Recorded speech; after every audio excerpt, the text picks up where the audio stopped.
So we're back. We're going to dial up our representative real quick here. So you may hear some ringing. Ignore the ringing. Pretend it's music. Live dial a rep. Yes. You can turn it down. And you're just now telling me that? I've been doing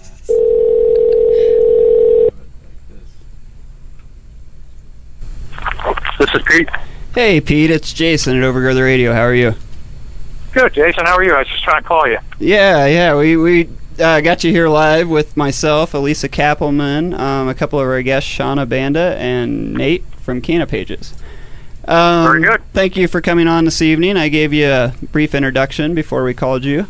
I want to give you props and our endorsement here. You do a great job for us down there. You're actually my rep personally. I live in Manitou, so I appreciate all your hard work.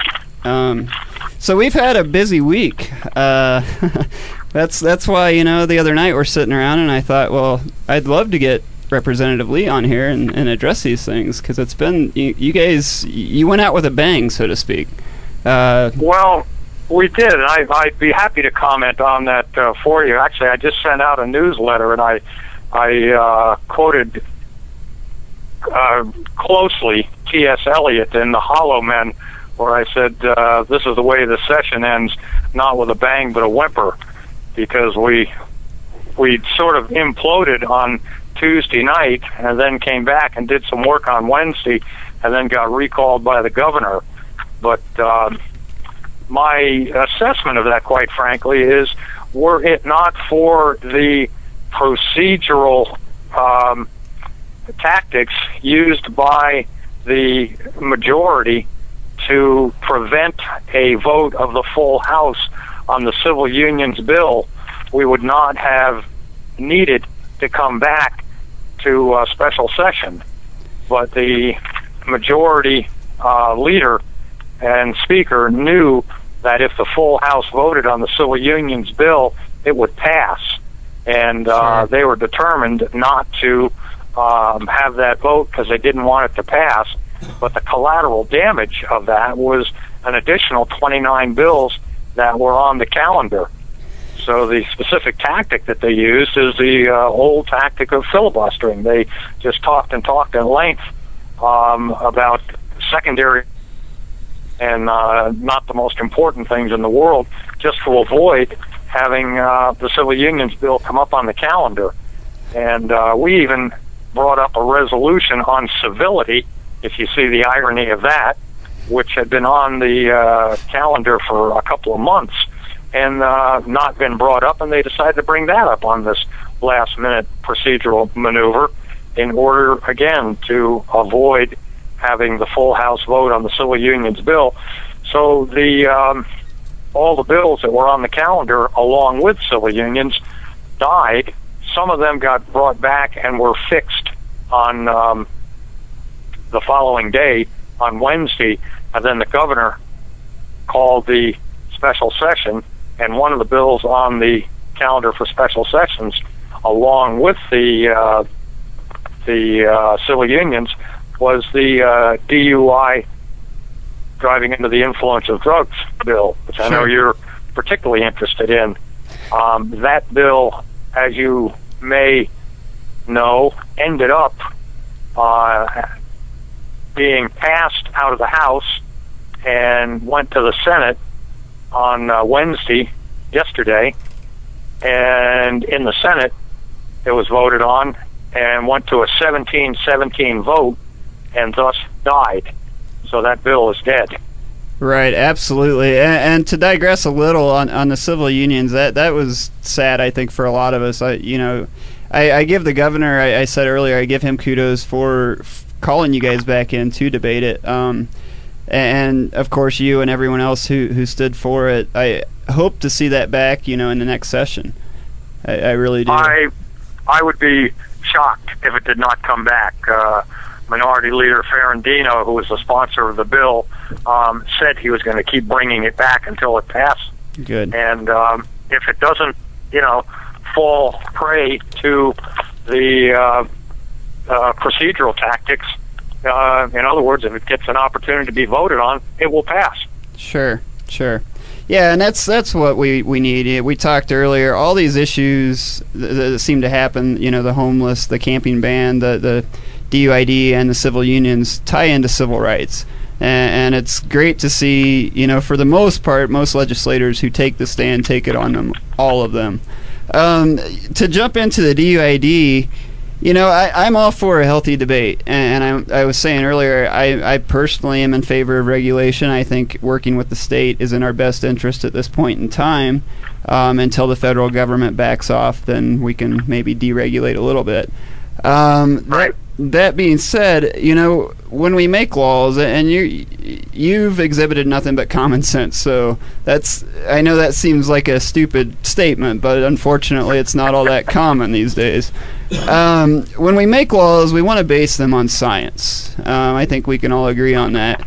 And with the DUID bill, the only science that has been out there shows no negative impact. I mean, if they can't do a study that actually shows me that cannabis impairs me, and especially setting a limit on that, so low, it's, to me, that's just absurd and a little insane to make laws without that science.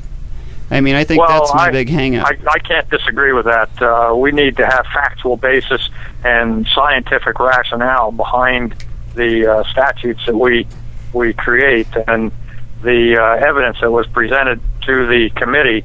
I was on the Judiciary Committee both last year and this year that heard the testimony on the DUID bill. And quite frankly, the testimony was conflicting in a lot of respects. It was conflicting as to whether the tests that are given distinguish between the Delta-9 THC, the active metabolite, and Delta-11 carboxy-THC and the non-psychoactive properties. So, on that note, conflicting evidence on that. Yeah, I mean, on that note, what a lot of people don't know, Pete, is CBDs and CBNs actually act to counteract the THC. So the higher, if a lot of patients use medicine that's higher in the CBDs, so that actually essentially takes pretty much all of that psychoactive effect away. Well, yeah, and we need information upon which to base a decision. And what I was distressed with, quite frankly, and what caused me difficulty with the evidence was that it wasn't really that definitive. Whether or not edibles and lotions contain Delta-9, whether or not the roadside tests are to be used, and whether in fact they're validated for cannabis. Sure. I think it's recognized that cannabis may affect distance perception and reaction times and hand-eye coordinations, but I don't think there's any evidence to establish that those are impacted in the driving setting. Well, and that's debatable. I mean, the thing with cannabis right now is all of the science is so new. A lot of these older studies, there were so many things that I used to think. What I like to point out with the DUID is there's folks like me out there. I suffer from severe pain. I had a failed back operation. For me to do things such as clean my house, do laundry, drive a car, I have to use cannabis. Otherwise, I'm on my couch in pain. For me to sit in the car for more than 15 minutes is very painful. I've done it more than I care to admit, and it's not fun. So, yeah, I mean, it's just, I think we can all get on the same page as lawmakers, patients. The scientists are very excited in this. Dr. Alan Shackelford and Dr. Bob Melamed are doing some very exciting things with research right now. I think we've got a long way to go. There's a couple other issues that aren't cannabis related I wanted to touch real quick with you on. Sure. Let me say this too about the cannabis issue before we change to something else, and that is that we are all safety conscious, and safety on the highways is a major concern, and everyone wants to prevent impaired drivers from being on the road, whether they're from alcohol or from drugs, and whether that's cannabis or any other kind of drugs. Absolutely. OxyContin or any kind of prescription medications. So we begin from that standpoint, but if we're going to legislate to deal with a drug, it really needs to be on a rational basis. And right now, there already is an offense on the book called driving while impaired. It applies to drugs, it applies to alcohol, and district attorneys, from what we heard in testimony at the hearing, have a 90% conviction rate. So they are already convicting people that they pull over for being impaired with the existing laws. What they want to do is have this automatic conviction just by testing the nanograms in the blood. Well, and I think, like they do with alcohol. And that's the problem I think we have, is that you and I are talking about the science, but that's really the motivation behind it, to make it easier to convict people, though they have a very high conviction rate right now with the laws that are in effect. Right, and I've had this discussion off the show with people, you know, and it's probably a testament to why you don't see a lot of cannabis DUIs. I've not met many people who have gotten them, and I work in this industry.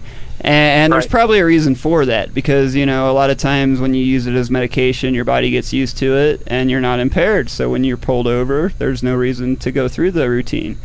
Being said, I think on that subject, on a party note, there's two studies we were just talking about a little while ago that show in medical states, and I think personally this is a direct correlation. Folks switch over from pharmaceuticals to cannabis, which is obviously a safer, less intoxicating medication. And there's a drop in traffic fatalities by almost 10% in the 16 states studied that have legal cannabis legal as medicine.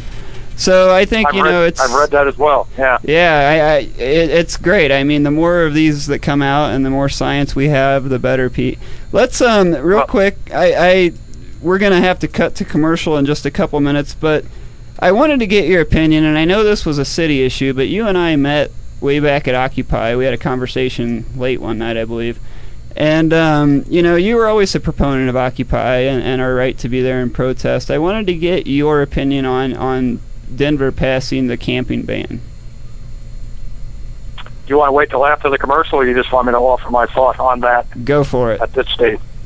Well, to be honest with you, I was so involved in the legislative session that I saw headlines and read some articles about the camping ban in Denver, and but I don't know in detail what the provisions of that statute are, so I'm a little bit, or that city ordinance are, so I'm a little bit reluctant to offer my thoughts and opinions on something.